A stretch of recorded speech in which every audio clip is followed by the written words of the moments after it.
This month, we're going to be talking about integrity and humility at work. I am Jane Hutanen. I am a business leadership coach. So I work with business owners and executives to help them get clarity on their goals, personal and professional growth, and develop the leadership skills that they need to accomplish these goals. And one of the things that comes up when I'm working with my clients it's topics like integrity and humility.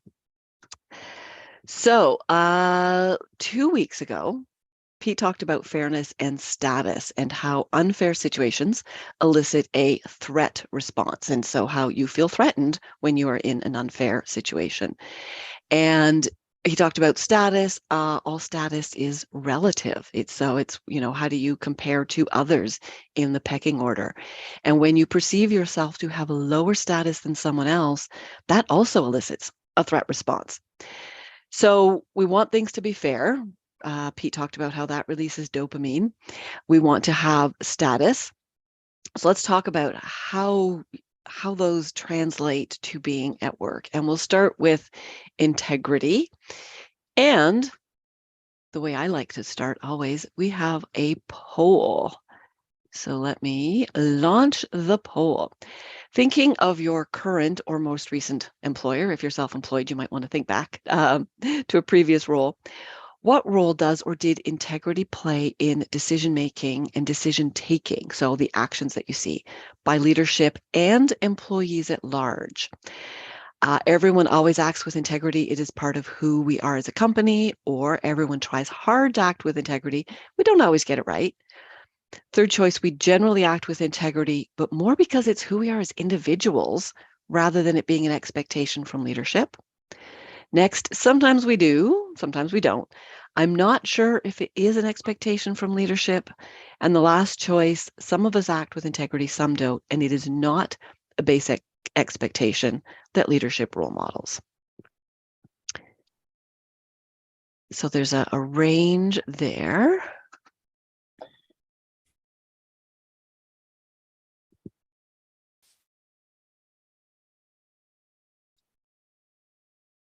Is that everybody? Oh, one more. All right. Let's share the results here. So if you can see this, almost a third of people picked number one. Everyone acts with integrity if it's part of, who we are as a company. Almost half said everyone tries hard. We don't always get it right. I think that's fairly typical. And even when you're trying, sometimes you don't get things right? We are people. And then just under a third said we generally act with integrity, more because it's who we are as individuals rather than it being a basic expectation of leadership. I am very pleased that no one took the last two options. So that's encouraging that at least unofficially, people are working with integrity, and definitely at many companies, many places where people have worked, it is expected at some level. Doesn't mean that they always get it perfect, but it is expected. All right. So thank you. Let me just close the poll. So that's encouraging that there is integrity happening. Let's have a bit of an open discussion. What does integrity mean to you, and how do you know when you see it? Feel free to come off mute or raise your hand.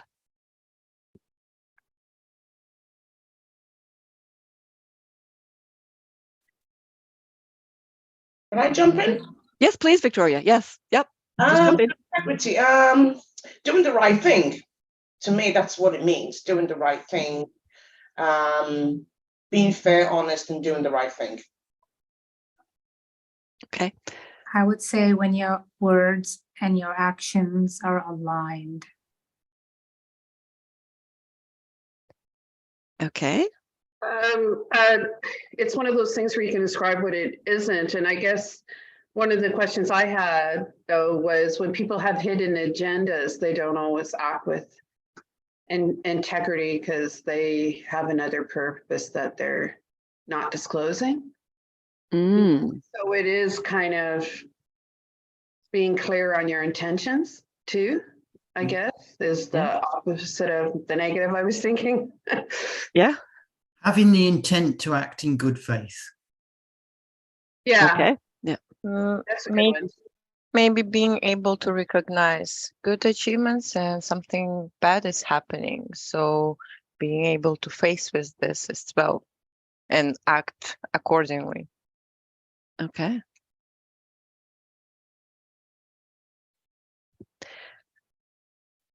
I think, Victoria, you said doing the right thing. How do you know what the right thing is to do? Oh, good question, eh? That's why we're here. Yeah. Yeah. I guess it would depend on the scenario that you're in, right?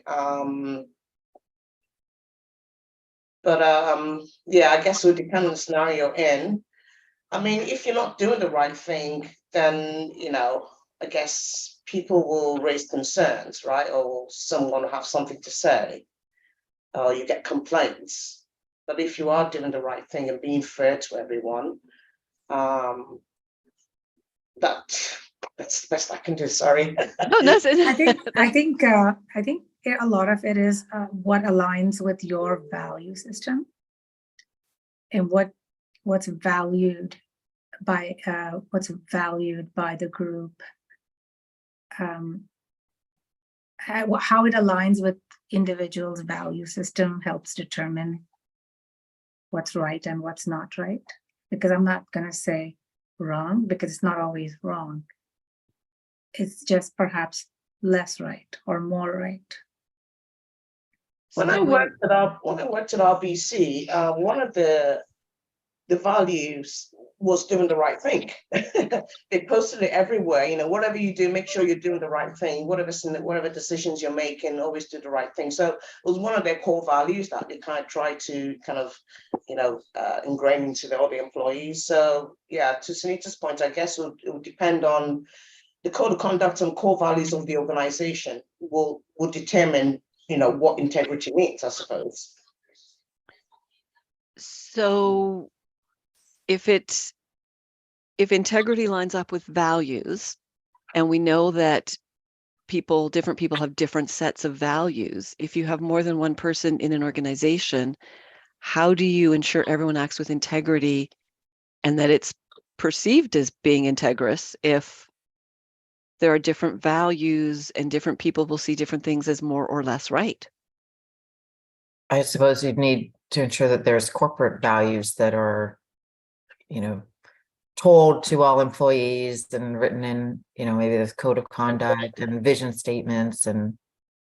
Yeah. Okay. There's an expectation, right?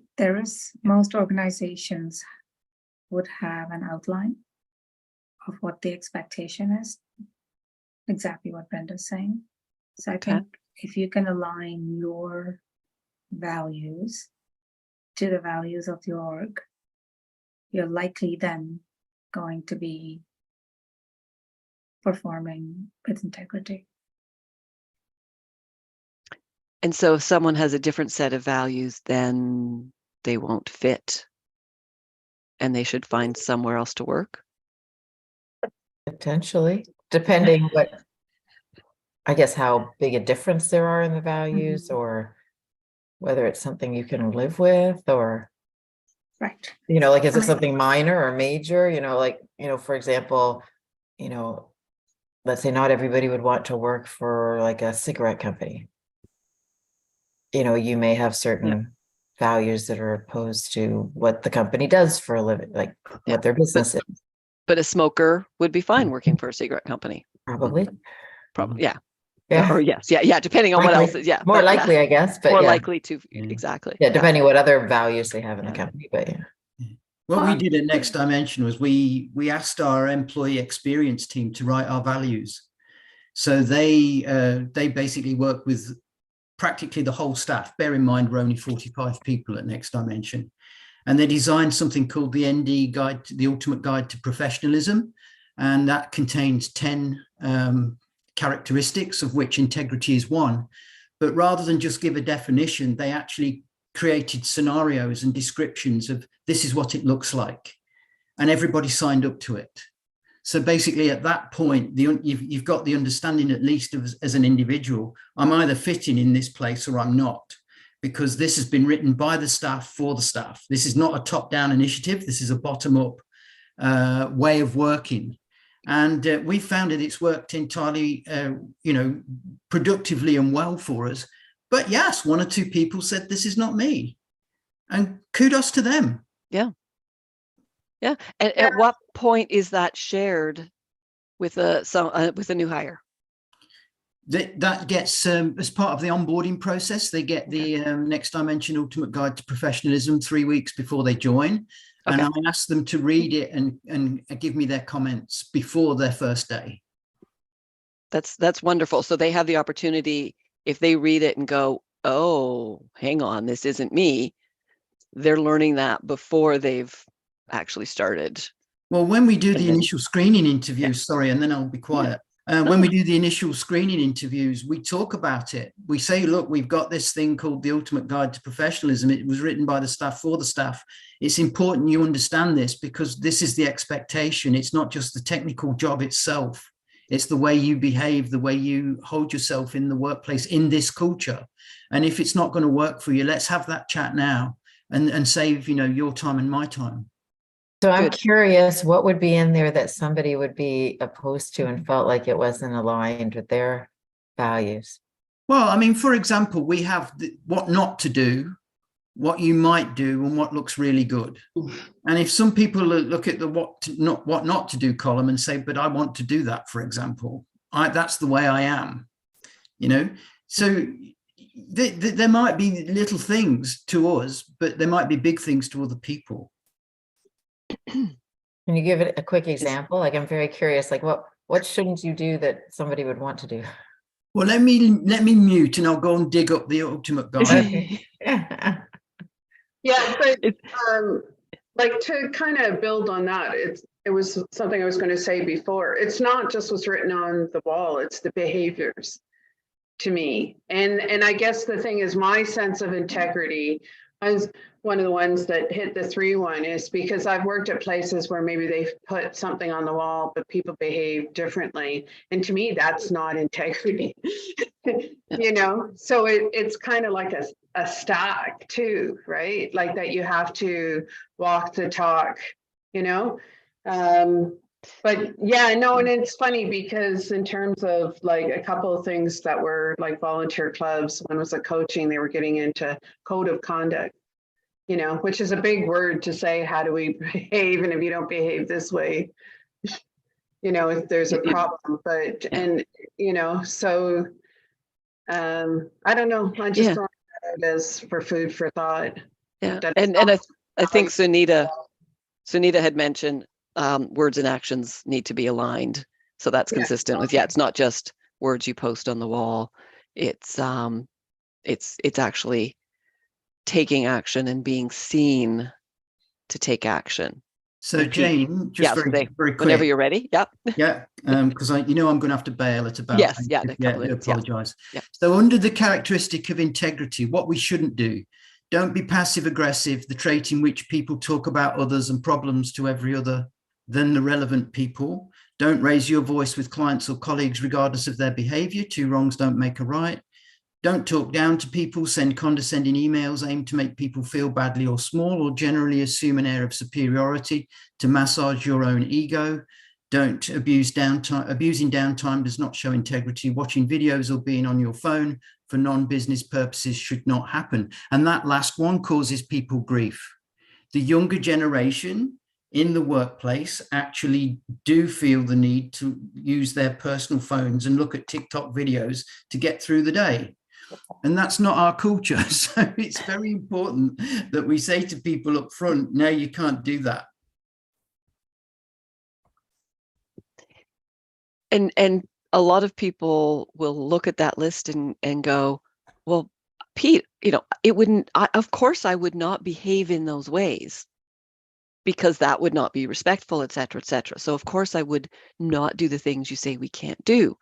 But then if we think about it, we can probably name a lot of people who behave like that a lot of the time. Mm-hmm. They may or may not understand that they're behaving that way and the impact, the negative impact it can have on others. They may or may not, right? But we might say, well, we won't do that. But I can name a lot of people who that is their, that's how they act, that's how they behave, that's what they do. And I'll put my hand up and say, I'm sure in my many years of corporate experience, I've probably done some of those things myself, or certainly thought hard about doing it. Right? Like, if we're truly honest, over time, there are going to be times when you might be tempted to behave in a certain way, and you need to, yes, you need to stop yourself. But yeah, I can see, is there anyone here who says, I've never met anyone who did those things that we don't want to be done? I think the big thing is how often, and is it a core part of like how you operate too? Like, I mean, all of us sometimes can get hot under the collar. Yeah. And it's like, what do you do then after you get hot under the collar, right? You write the email in a Word document and don't send it, or I mean, there's right. You need to you learn save to to do drop. that. But it sounds like, Right. Pete, you have a zero tolerance policy for those Well, behaviors. basically, it works the other way round, because basically at every employee has a monthly meeting with me, a monthly development plan meeting, and they can nominate up to 3 employees for Employee of the Month. It's a democratic process, but they have to nominate against the 10 characteristics in the ultimate guide. So it's not what people have done wrong to be nominated. It's, I'm nominated Jane for integrity. I'm nominating Laurie for dedication. I'm nominating Brenda for expertise. These are part of the 10 characteristics. And then at our tribal council once a month, I tally up the votes just like Jeff does on Survivor, and we find out who the Employee of the Month is. But they have to demonstrate that they've shown the values that they themselves wrote in the first place. So it's an easy way of making us live and breathe our corporate values. But the biggest trick of all was getting the staff to write them, because once it's top down, it's just management babble. Yeah.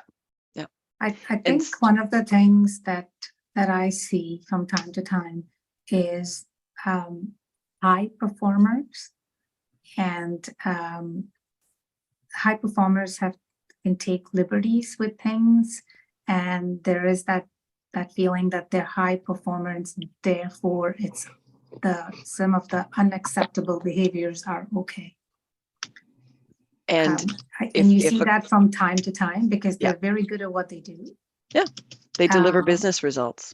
They absolutely do. But a lot of what they do perhaps is right at the edge of what's acceptable. Yeah. And so in an organization that lives and breathes integrity, those people will be dealt with appropriately. And if the organization does not live and breathe integrity, then the people may not be dealt with. And Pete talked a bit about this last time in terms of unfairness. And if someone is not punished for bad behavior, and Pete, your approach is the reward, not the punishment. So it's the carrot, not the stick, to reinforce the good behavior. So yeah, that's a really good point, Sunita, and everyone's. I think you've got a good grasp of what integrity is. The official definition: the quality of being honest and having strong moral principles, moral uprightness, firm adherence to a code of especially moral or artistic values, incorruptibility. That's a powerful word. Like, holy cow, right? And when Pete talked about fair play being impartial and just treatment or behavior without favoritism or discrimination, this, certainly is part of integrity. And Pete also explained when there's a lack of fairness. So when people see unfair stuff happening, they see that as a threat response. Remember, Pete's talked, in the brain about there's threat responses and reward responses. Unfairness, lack of integrity, you see a threat response. So, some of the things here, if there's a lack of transparency, if decisions are not fair, if the way decisions are made and the actions people are taking, if there's not integrity in that, people are going to experience a threat response. They are not going to be happy with what's going on. They are going to feel threatened. Whereas a fair situation where there operating where they see integrity, that elicits the reward response, right? It's when you get the dopamine, you get all that great stuff happening. So when you see integrity in action, it's going to elicit that reward response. It's going to build loyalty, trust in the organization, commitment, and all of those great things that we want to see in our organizations, right? So I'm going to share a few points I've learned. I think most of this has already come up in the discussion, but this is from a Harvard Business Review article about how to build an organization of integrity. So number one, lead by examples. So the leaders need to follow the rules. They need to address bad behavior. They need to talk about it. They need to do the right thing. They need to be seen to do the right thing. So, words and actions aligning, as Sunita said. Lori, you talked about it's not just words on the wall. So there's been a lot of discussion around it needs to be visible. It needs to be, the leaders can't be forgiven bad behavior because they do something else that's good just because they're a leader. So there are times when as a leader, you will make a hard decision.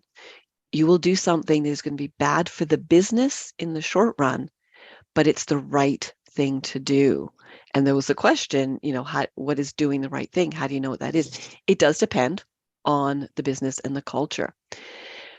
In a time of crisis is a time when leaders most need to lead by example, because time of crisis is when you are likely to cut corners and make decisions that you might regret later. So having a crisis plan, knowing how to deal with crisis, and when you're dealing with a crisis, remembering those reference to a code of conduct, remembering what your values are, how you're supposed to behave, and what your ruling principles are for your company, that can help you navigate through the crisis more appropriately. And leaders need to do what they said they'd do, right? Everyone, do what you said you do. That's part of integrity. Make a code of ethics your own. So don't just copy something from the internet, use your what your friend has at their workplace. Don't just ask ChatGPT. Get input. So it's exactly what Pete was saying about their guide to professionalism. That is their ethics, their code of conduct. He built it from the ground up. Get people from all levels in the organization, all functions, and have it reflect the reality of your business, because some things that are appropriate in business A might not quite work for business B. And so you need to make it your own. You need to talk about it. You need to talk about it. The reason I asked Pete the question, when do people, who are recruiting or working, just starting to work for Next Dimension, when do they hear about it? They start early in the interview process, because it's fundamental. And so people can self-select out if appropriate. And certainly on day one of onboarding, that needs to be, covered. When I started working at Procter & Gamble, one of the first things we did in our onboarding was learn about the purpose, values, and principles. And they guided everything we did. And, I was met a couple of XP&Gers yesterday, and we talked about values. We talked about the PVP and how we lived and breathed the PVP in what we did. And if we saw something that didn't fit with the PVP, we would call it out. It was talked about all the time. So you need to talk about it throughout people's careers, at every opportunity, in company meetings. And you need to talk about it in a way that shows you believe in it as a leader. Also, make it easy and make sure, that people know how to report violations. In this article, they refer to bring a bunch of random people into a meeting room with their laptops and ask them to show you how to file a replate, how to blow the whistle on someone, and time, how long it takes them. Most people have no clue how to make a report if they see something that is inconsistent with the code of conduct. If they see something where someone isn't acting with integrity, doing the right thing. Most people don't even know how to begin to report that. So make it easy for people to do that. Demonstrate the consequences. When there is bad behavior and I know you need to respect anonymity, and there, you know, there's some confidentiality and things that you need to protect. But when there's bad behavior, people need to know that action was taken, that appropriate action was taken, that it, you know, what was done was fair, and report back to the organization. You can, you know, whatever the frequency is, right, but say, you know, we had this many violations reported, we investigated them, this is the action we took, we found this many, you know, were true, and, you know, they fell into these categories, and this is the action we took. And you don't have to name names. In a small organization, it's hard to not have it obvious that they're talking about person X, but report back to the organization so they know that you are taking it seriously.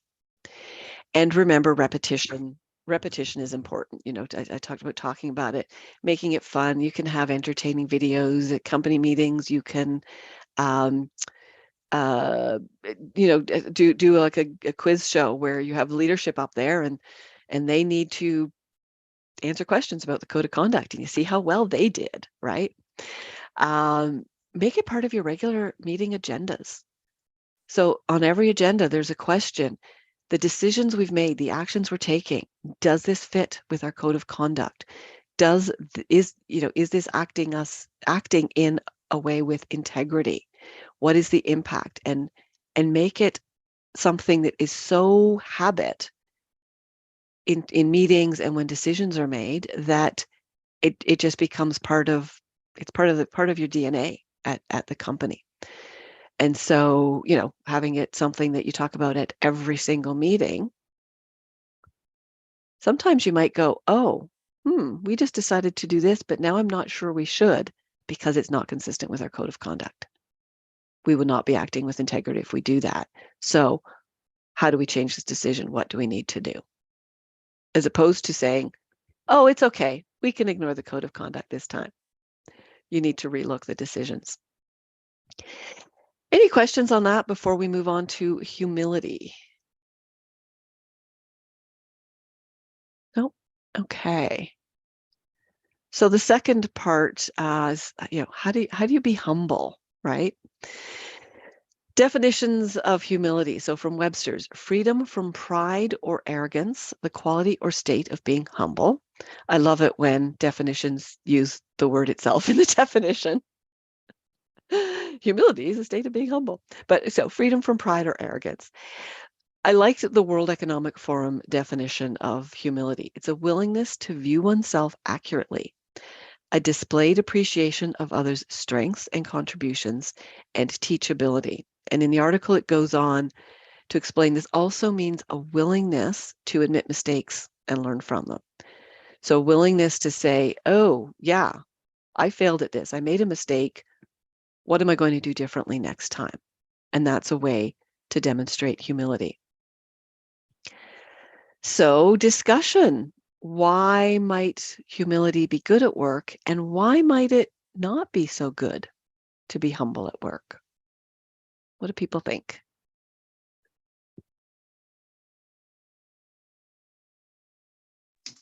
I'd like to say humbleness is a very tricky,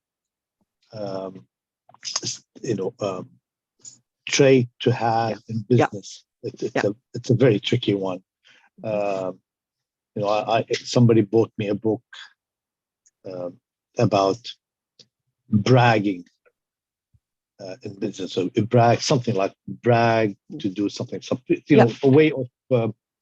And I did not like that book. I read it and it was okay, but I did not like the title to start with the word. So humble is a tricky word. Integrity is not absolute. But I think the most important thing that you can do in business, forget about specifically about being humble or not, is admit that you're wrong when you're wrong, and tell it to the guy that matters. In that case, that's a really important point, Sam. It's one thing to admit, to go home from work and admit to your partner that you made a mistake.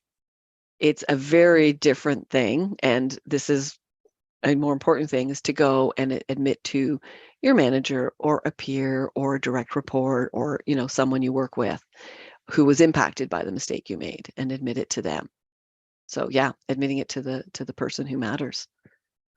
Any other thoughts on humility? Because Sam, you're right, bragging, that's why I asked this question both ways. It's like, oh, times when it's good, times when it's maybe less good. What do people think? Sorry,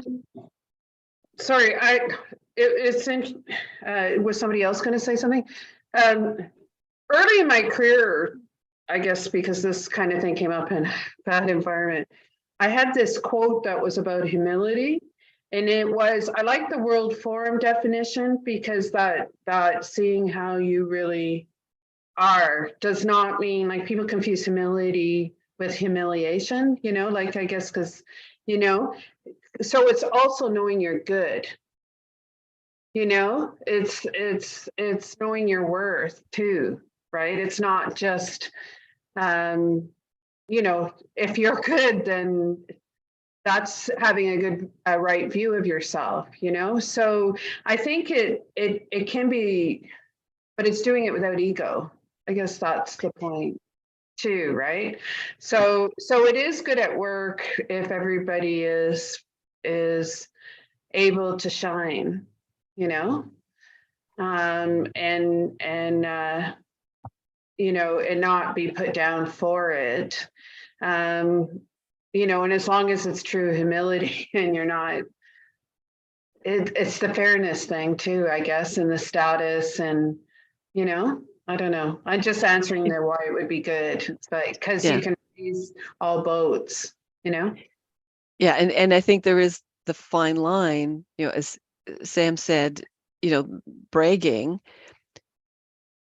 can be perceived poorly, often is perceived poorly. But are there times when you need to brag appropriately? You need to talk positively about yourself, and not use, you know, it's we versus I did this, I get credit because this actually was my work, versus the we of the whole team, where then you don't get credit for your work. So I think there is a bit of a fine line. Heather, you have your hand up.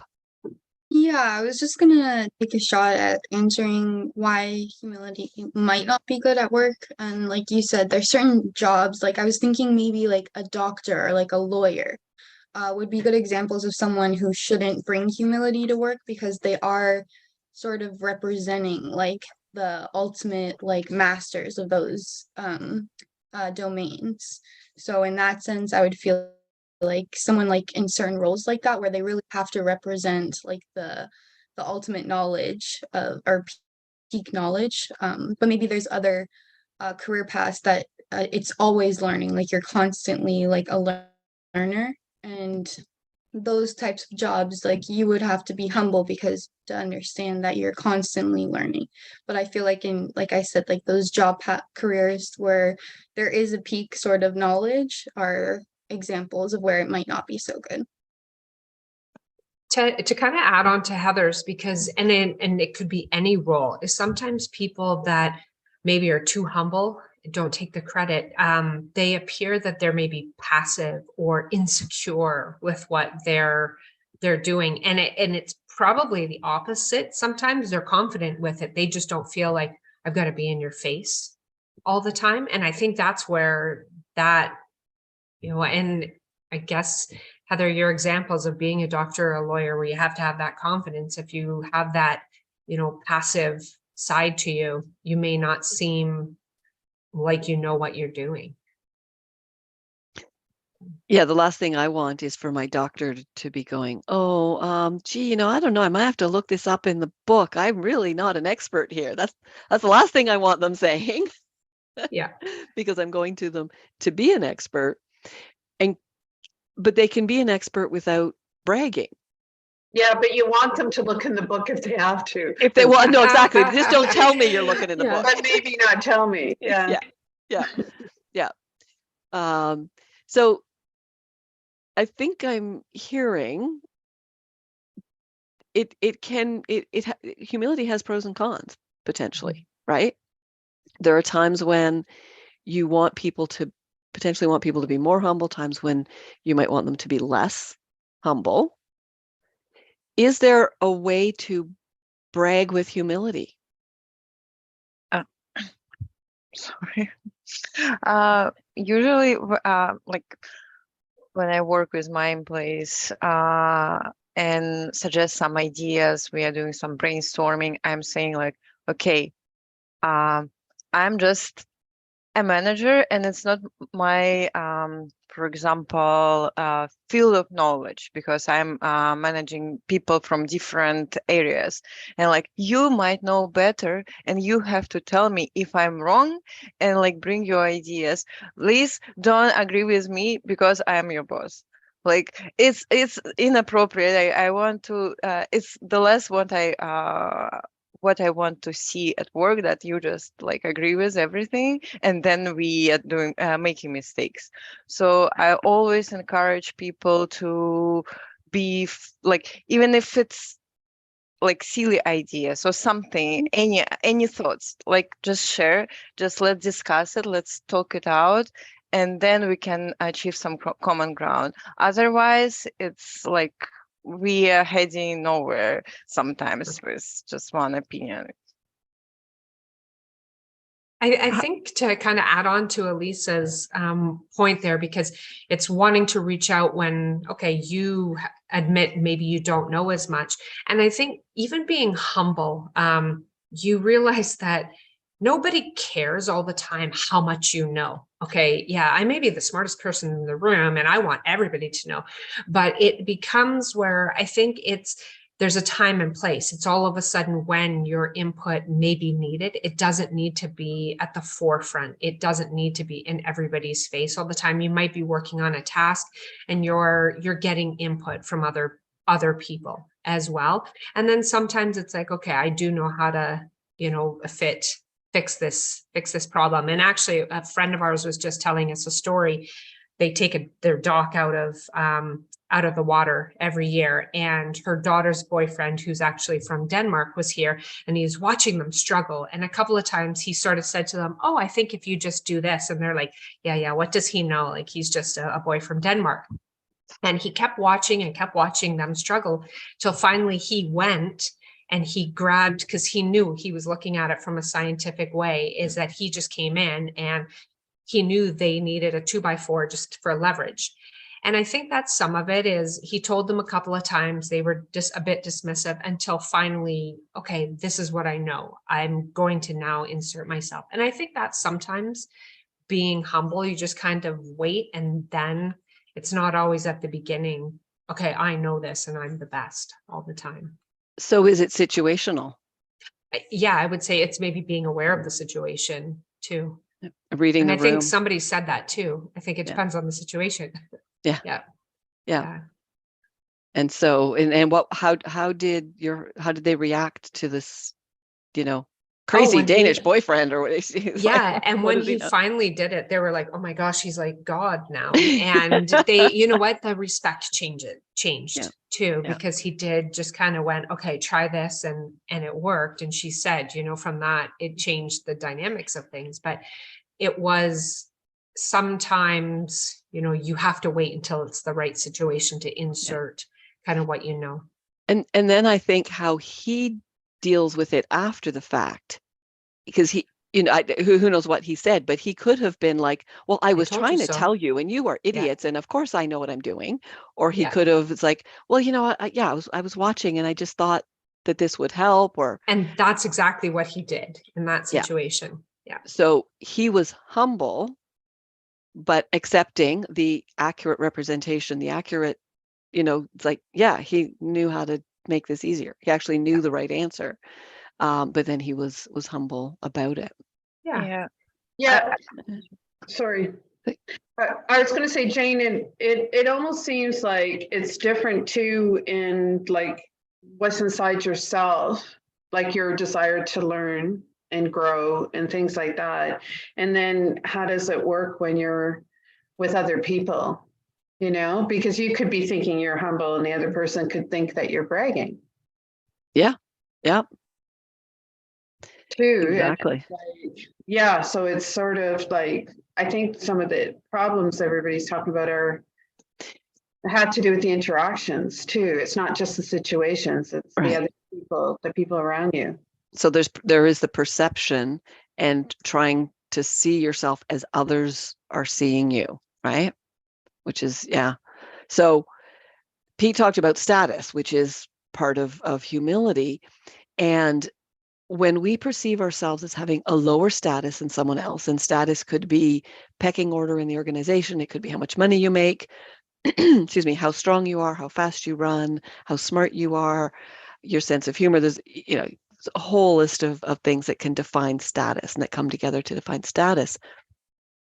When we perceive ourselves to have a lower status than someone else, we experience that good old friend, the threat response. You guys must be tired of hearing the threat and reward responses, but we experience that. And when we're talking to a manager, we are lowering the pecking order, right? And so we can experience a stress response or a threat response. So Elisa's approach of, I don't know everything. You know things I don't know. You have expertise I don't have. I want to hear your ideas.